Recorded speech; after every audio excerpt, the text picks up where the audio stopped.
रूस और यूक्रेन में चल रहे युद्ध के बीच अब भारत की वायुसेना प्रमुख ने बड़ा बयान दिया है। गुरुवार को एक सम्मेलन के दौरान वायुसेना प्रमुख वी.आर. चौधरी ने कहा कि मौजूदा भू राजनीतिक हालात में भारतीय वायुसेना को कम समय में तीव्र और छोटी अवधि के संचालन के लिए तैयार रहना पड़ता है।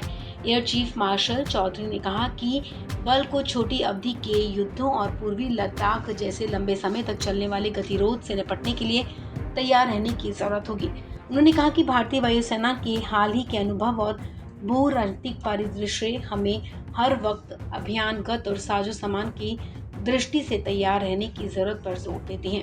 उन्होंने कहा कि मौजूदा भू राजनीतिक हालात में भारतीय वायुसेना को कम समय में तीव्र एवं छोटी अवधि के अभियानों के लिए तैयार रहने की जरूरत होती है। कम से कम समय में उच्च तीव्रता वाले अभियानों के नए तरीकों के लिए संचालनात्मक संभार तंत्र में बड़े बदलाव करने की जरूरत होगी।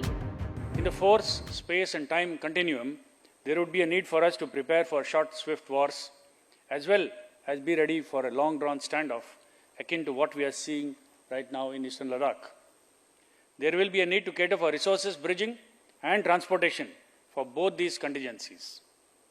While movement of squadron loads to operational locations would be supported to an extent by dedicated air effort, timely replenishment of ATF, armament, aviation spares, aviation lubes and FOL would be a challenging proposition, as during contingencies, the roads and railheads would be choked due to simultaneous movement of the Indian Army along the same axis.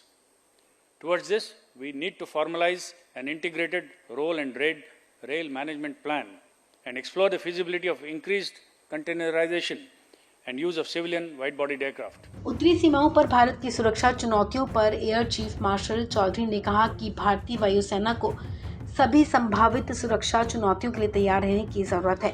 उन्होंने कहा कि बल, स्थान और समय की निरंतरता में हमें छोटी अवधि के युद्धों के लिए तैयार रहने के साथ साथ पूर्वी लद्दाख जो हम देख रहे हैं उस तरह के लंबे समय तक चलने वाले गतिरोधों से निपटने के लिए तैयार रहने की जरूरत है।